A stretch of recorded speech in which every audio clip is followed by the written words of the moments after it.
Alright, guys, so this is your end of the world update, and let's talk about Europe today. It's even more ridiculous than what Trump just did, throwing a meme coin to the market. It really tells us that we are coming to a late stage end of the world collapse. So, the German economy is reaching a breaking point now. Now, never have we seen a major G7 country fall from grace so hard in such a short period of time. And this is the tragic story of bad policies and the doubling down instead of finding a real solution to the crisis, which once again is the search for cheap energy, investment money, and skilled labor. The Germans are losing all three, and that's why they are stuck in a rolling recession. The German economy has shrunk for the second year in a row. While the rest of the G7 are growing, German GDP has fallen by 0.2% last year. There's a reason why people are calling it a sick man of Europe. It's not for nothing. The economic downfall has no end in sight. It could get even worse in 2025 because the root problem hasn't been solved yet. No one in power has a solution to the energy crisis. Germany is going through the longest stagnation in post war history. The only time it contracted 2 years in a row was 2002 and 2003. However, there were two things absent back then. The early 2000s didn't have China as a fierce industrial competitor. The Northeast also didn't have the US moving to unleash a global trade war on allies and adversaries, which means a recovery in 2025 is going to be very unlikely. Germany faces a world where their exports are collapsing because they have lost competitiveness. In addition, they could lose even more market share in the US thanks to higher tariffs. It's important we draw the connection between higher energy costs and the overall economy. Now, we are beating the same old drum because it's just that important here, guys. When your utility prices rise high enough, it takes away your budget from everything else, and it's very severe for the Germans. In Europe, Germany is paying some of the highest prices around. A family of three had to pay around 40 cents per kilowatt hour last year. Guess how much Hungary is paying? Just 10 cents for the same unit of power. Now, part of it is subsidies, but a huge factor is cheap Russian gas flowing in. As a result of this, people are simply getting poorer. Households are losing 2,500 euros a year of purchasing power. So now domestic demand is getting hammered. It's critical we understand the doom loop this creates because consumers are broke. They have to rely on cheap imports, most likely from China. However, by buying these Chinese goods, local German industries don't benefit. Revenue doesn't flow to them, so they get hammered even further. And if this continues long enough, salaries will crash and job losses will happen. This chart tells us everything we need to know about the crisis. Germany's economy is now 5% smaller than the pre pandemic trend. The big driver of this weakness is expensive energy, which contributes to half of the decline. The other half is from collapsing global demand for German goods. Countries like China, they are seeing record trade surplus, but for the Germans, it's the other way around because prices are not competitive. The world isn't buying as much as before. A large part of this problem also stems from Germany's fiscal restraint. Now, unlike other G7 and EU countries, Germany is actually quite conservative in government spending. Their debt to GDP is less than 70%, which is quite good for a developed country. Now, the US is well over 120%. But spending less doesn't work today, especially when China, they are industrializing non-stop, and Trump wants to reshore everything back to the US. Germany will have to find that money to spend to match that. Now, during Merkel's era as Chancellor, she passed the debt brake rule that curtailed spending. As a result, investment in defense, transport, and education dropped. And this underinvestment has been compounding for over a decade. Germany's public investment is almost half that of the G7 average since 2010. This was during a period when the Germans had access to cheap Russian energy. Playing catch up now is going to be even more expensive. You could be paying twice as much for the same amount of output. So, whoever forms the next government has to face a difficult choice. Where do we want to spend our money? Can we continue funding Project Ukraine? Because for Germany, it's a zero sum situation. They can't print money like the Americans. And because of the EU system, their central bank answers to the ECB. They also don't control their own monetary policy as well. And it's why parties like the AfD wants Germany to exit the Union. Scholz himself has blocked 3 billion euros to Ukraine, and guess who is scolding him? His own foreign minister, Baerbock. Within the government itself, things are collapsing. If they don't reverse the situation, the entire industrial future will be at risk, it'll be kaput.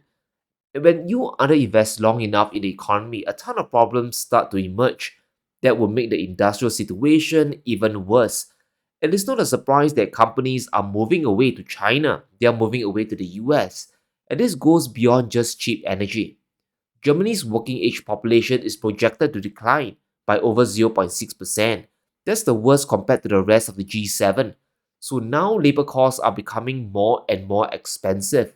Companies that need to expand and hire workers would have to move to other parts of Europe, or more likely, to the US and even China. Now, sure, you could say to bring in skilled immigrants, but if global demand for German exports is slipping, trying to bring people into the country will be very hard.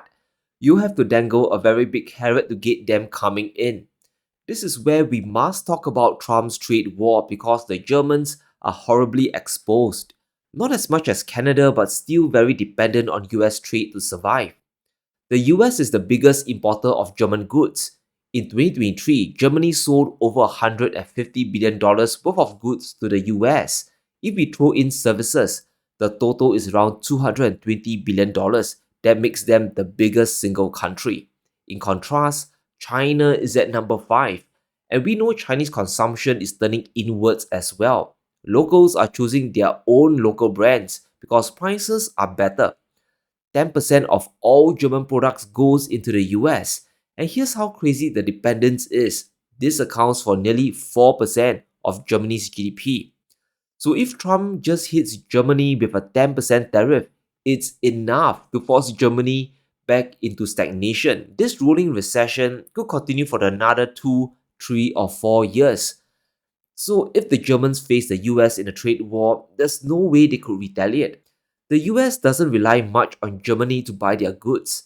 Around 7.3% of Germany's value-added goods are exported to the US. We can see the same dependence as a whole from the EU.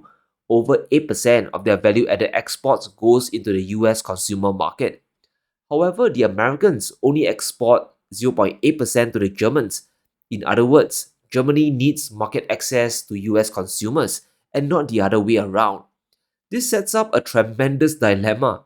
If goods made in Berlin were competitive, companies could export to the rest of the world. They could sell to Asia, they could sell to BRICS and Latin America. However, thanks to the energy crisis, that's near impossible now. On aggregate, Germany only has the rest of the G7, minus the US, to deal with, but those are shrinking markets. Trump has positioned the Germans where he wants them, trapped and reliant. If the US stops funding Ukraine and reduces commitment to NATO, it would doom the EU. Now member countries have to fund their own defense when they are broke. When Trump drops the hammer, German exports would face hell. This could collapse exports to the US by nearly 15%. Needless to say, a ton of job losses would be coming. But look at the big decrease from China as well. German exports to Beijing would drop by almost 10%. And it's a simple reason why. Chinese companies and consumers will have to turn inwards and buy local. German products are just too expensive, and now because of the Trump trade war, every single dollar or RMB counts. And this brings us to one big realization. To reverse the collapse, Germany will have to tear apart the old playbook. They can't be fiscal conservatives anymore. Any effort to reform and improve the German economy will have to come with fiscal stimulus. In other words, Germany needs to borrow a ton of money and they need to spend it on their industries. But this would mean breaking away from Brussels and their rules. Germany would have to behave more like an emerging economy, and that is incompatible with EU doctrine. And here's what we mean. Brussels wants all member states to restrain spending. The annual deficit should only be at 3%, so only 3% of GDP should be borrowed to spend on their economy. The debt to GDP shouldn't cross 60% as well. Now, this sounds prudent, but it's outdated when Germany is facing two extreme threats. One is Trump and his tariff war. The other is China that's industrializing every single second. China's pumping in a ton of money to grow both their consumption and their production. You can't fight that while being handcuffed to debt limits. It's no wonder that the alternative for Germany or EFD is pushing for the country to exit the EU, to leave the Union, to decouple from the control of Brussels. Now, the party wants cheap energy and they blame the EU for destroying Germany's auto industry, and yes, to get away from EU bureaucracy.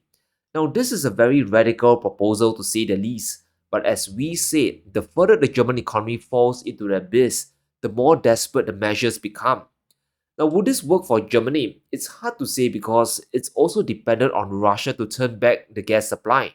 And just like Brexit, millions of jobs will be affected as well.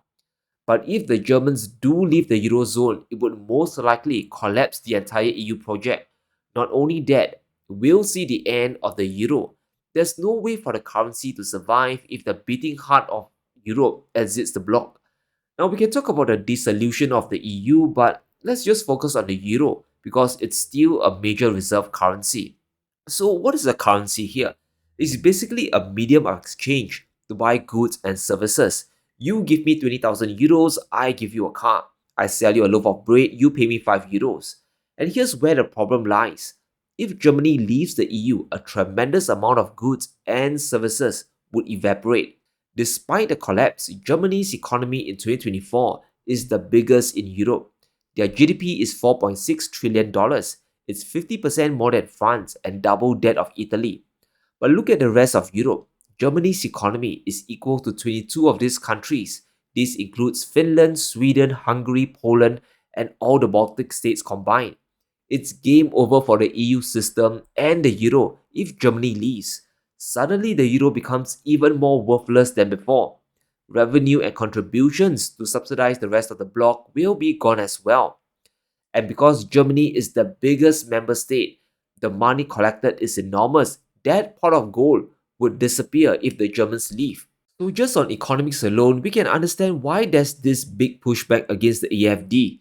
If they win, it would be game over for the entire EU project. So it's very likely that the CDU and the SPD will form a coalition to stop them this time. But the longer the German economy stagnates, the greater the odds of this happening down the road. But let me know what you think.